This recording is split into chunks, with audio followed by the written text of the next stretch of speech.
La question est de savoir si l'on est celui qui recrute ou celui qui est recruté. Et à quel moment passe-t-on du statut de celui qui est recruté à celui qui recrute? Parce que quand on est dans une phase où on est recruté, il ne faut pas se présenter comme quelqu'un qui recrute. Et quand on est dans une phase où on recrute, il ne faut pas attendre d'être recruté. Ça, c'est le problème de l'actif et du passif qui existe en grammaire.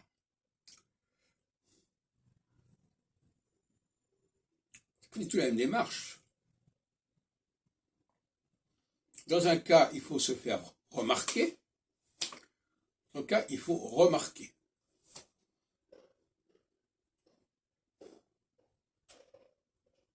Alors, normalement, c'est peut-être paradoxal, c'est celui qui est le moins remarquable qui doit faire l'effort d'être remarqué, et c'est celui qui est le plus remarquable qui doit éviter de s'imposer, ou de laisser croire qu'il s'impose. Il y a là un jeu de rôle assez complexe qu'il serait bon de contrôler et de comprendre. C'est le problème de recrutement.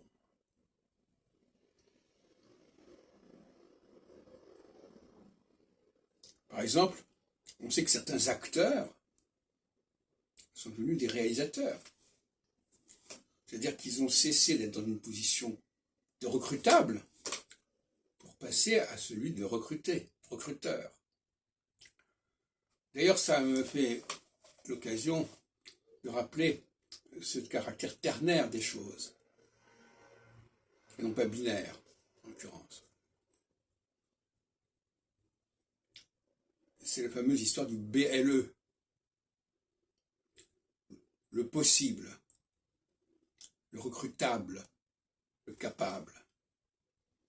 Le BLE qu'a ignoré Saussure avec son signifiant et son signifié, en oubliant le signifiable.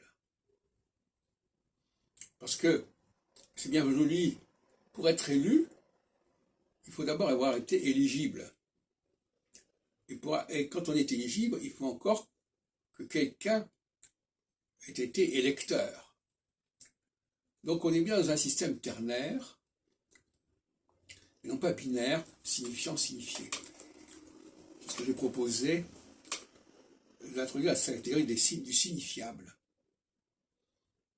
Il ne suffit pas d'être vu, participe passé, et de voir, il faut aussi être visible, et de se rendre visible.